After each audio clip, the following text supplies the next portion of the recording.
Your honour,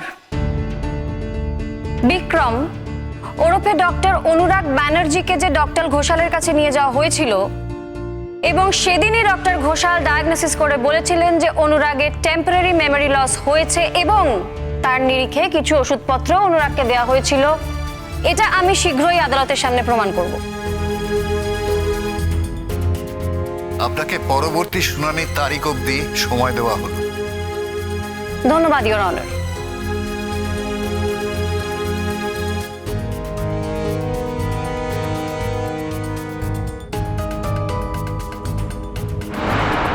sir, এই কেসটার প্রতি দৃষ্টি আকর্ষণ করার জন্য আমি আরো দু চার কথা বলতে চাই। বিগত কয়েকদিন যাবত এই কেসটার ভেতর আমি এমনভাবে নিমগ্ন হয়েছিলাম স্যার, যে আমি এই কেসটার অনেক অন্তর্নিহিত অর্থ খুঁজে বার করতে পেরেছি। আমার নিজের মনে হয়েছে যে অনেক সত্যি এই কেসের ভেতর লুকিয়ে আছে। তো আপনি যদি আমাকে অনুমতি দেন কাইন্ডলি, তাহলে আমি সেদিকে একটু আলোকপাত করতে পারি। বলা যায় না, সত্যের সন্ধানে হয়তো ভবিষ্যতের পথে আমরা একটু এগিয়েও যেতে পারি। আপনার যা বলার তাই বলুন। খুব ছোট্ট কথা, এই কেসটি একটি ছেলের সঙ্গে দুটি মেয়ের। একটি ছেলে যে কিনা পূর্বে বিবাহিত ছিল, তার পরবর্তীকালে সে আরও একটি মেয়েকে বিয়ে প্রস্তাব দেয়, তাকে বিয়ের আসর পর্যন্ত নিয়ে আসে, কিন্তু বিয়ে করে না। সে তার আগের স্ত্রীর কাছে ফিরে যায়। কারণ দেখায় যে তার স্মৃতিভ্রংশ হয়েছিল, মেমোরি লস। তার মেমোরি ফিরে আসার পর সব কিছু মনে পড়ে যায় এবং স্ত্রীর কাছে সে ফিরে আসে, পূর্ণ স্ত্রীর কাছে।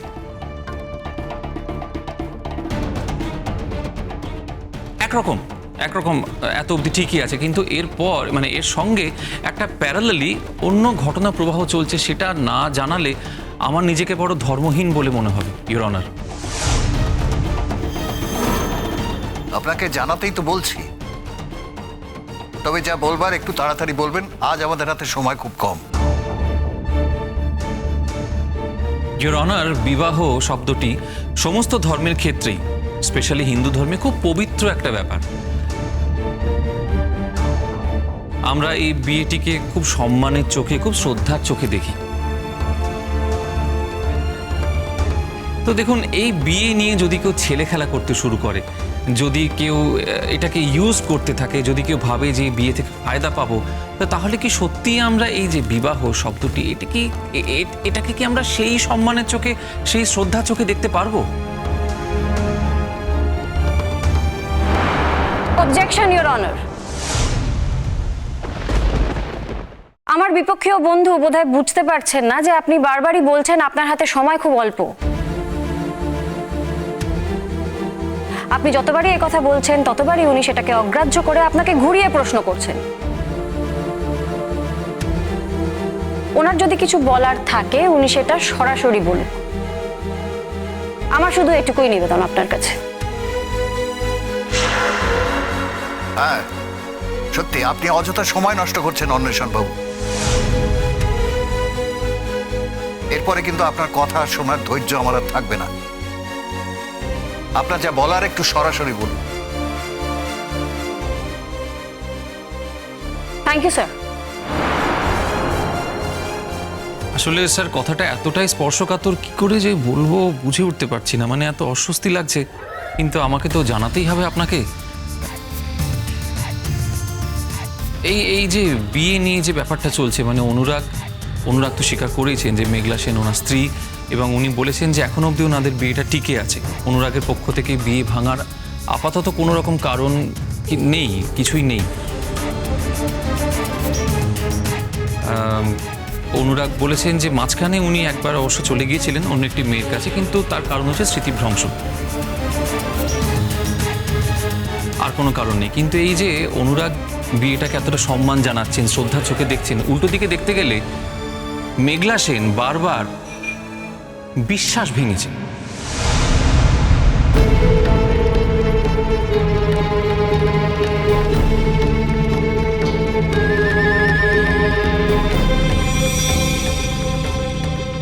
বারবার সেটা কিন্তু অনুরাগ ব্যানার্জি ঘুণাক্ষরেও জানতে পারেনি স্যার। আমার মনে হয়েছে স্যার, ধর্ম তো আমার এইটুকু জানিয়ে দেওয়াটা সত্যি খুব প্রয়োজন। অবজেকশন ইউর অনার, আমরা এই কোর্টে ডক্টর অনুরাগ ব্যানার্জির বিরুদ্ধে ওঠা অভিযোগের তদন্ত করতে এসেছি এবং এই তদন্তের সত্যতা প্রমাণ করতে আমরা এখানে হাজির হয়েছি। মেঘলা বিষয় নয়, সাবজেক্ট নয়, সেখানে মেঘলাকে নিয়ে কি আমরা আলোচনা করতে পারি স্যার? শুভলক্ষ্মী দেবী, আইনের নিয়ম কানুন মারপ্যাচ এগুলো তো আমারও কিছু জানা আছে। দেখুন, এখানে বিয়েটা একটা মেজর ইস্যু, তো সেই জন্যই কথাগুলো বলা আমার কর্তব্য, আমার জানানোটা কর্তব্য স্যারকে, সেজন্যই বলছি। মেঘলা সেন দিনের পর দিন বিশ্বাস ভঙ্গ করেছেন, অসম্মান করেছেন বিবাহ শব্দটাকে।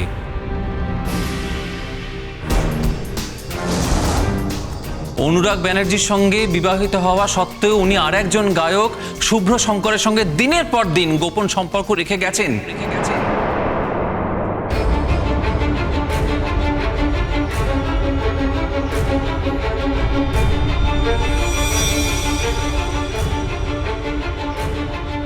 সেটা পরিবারের সবাই জানে, সেই নিয়ে পরিবারে অশান্তি হয়েছে। আপনি যদি মনে করেন ইওর অনার, আপনি পরিবারের যে কোনো লোককে ডেকে জিজ্ঞেস করতে পারেন এখানে। আচ্ছা ঠিক আছে, ছেড়ে দিলাম, সেটা তো অনেক দূরের ব্যাপার। সাম্প্রতিককালে মেঘলা সেন ফাংশন করতে গেছেন, অনুষ্ঠান করতে গেছেন, সেখানে গিয়ে উনি নানা রকম নোংরামির সঙ্গে জড়িয়ে ফেলেছেন নিজেকে,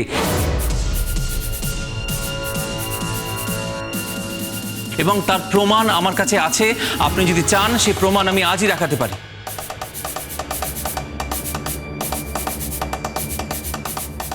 অবজেকশন ইউর অনার। আমি তো বললাম যে প্রমাণটা জানাচ্ছি, প্রমাণটাকে জানাই। প্রমাণটা দেখার পর অবজেকশন জানালে ভালো হতো না? কি প্রমাণ আছে আপনার কাছে? একটা ছবি, জাস্ট একটা ছবি। এই ছবিটা দেখলেই স্যার আপনি বুঝতে পারবেন যে মেঘলা সেন, শ্রীমতী মেঘলা সেন কয়েকটি ছেলের সঙ্গে কোথায় যেন একটা চলে যাচ্ছে। আর আমি হলফ করে বলতে পারি যে এই ঘটনা সম্পর্কে ওনার স্বামী বা ওনার পরিবারের কেউ কিছুই জানেন না।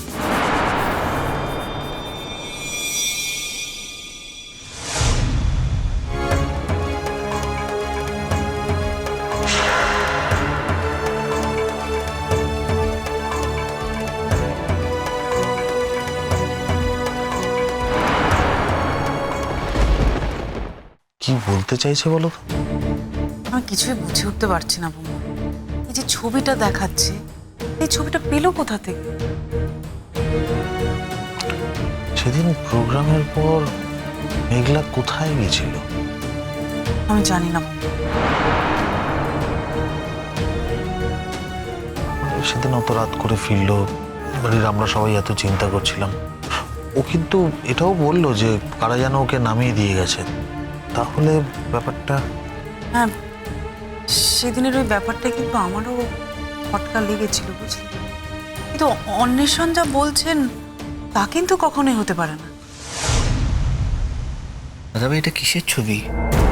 কার সাথে মেঘলার ছবি? কি গো মেঘলা, কি হলো মেঘলা, বলো। আমি কি করে জানবো পিকলুদা? আমি তো কোনো ছবি জমা দিইনি।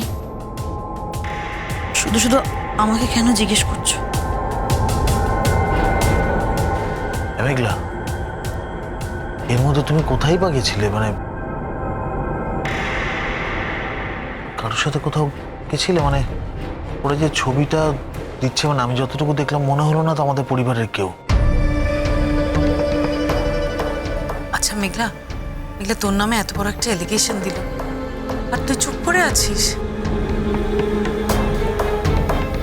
আমি কি বলবো দিদিভাই, আমার তো কোনো দায় নেই।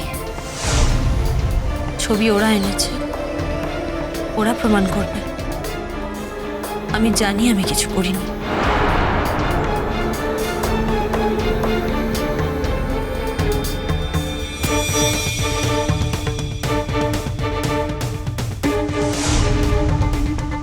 সেদিনের কথা আমি কাউকে বলতে পারবো না।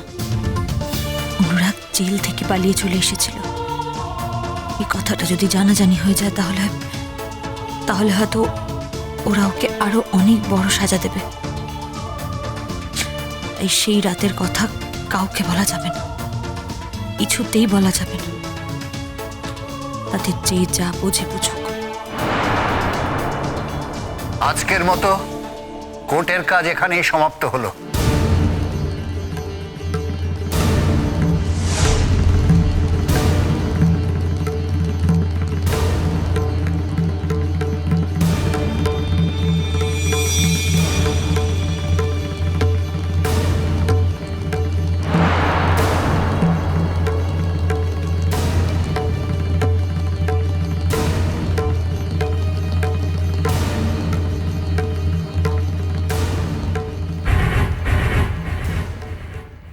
কয়েকটা অজানা অচেনা লোক এসে আমাকে অনুরাগের কথা বলবে, আর আমি তাদের সঙ্গে নিজের সম্মান বিসর্জন দিয়ে হেঁটে চলে যাব। বাহ, সেটা তো হওয়ার কথাও নয় মেঘলা, কিন্তু কার্যক্ষেত্রে সেটাই দেখা যাচ্ছে। নদী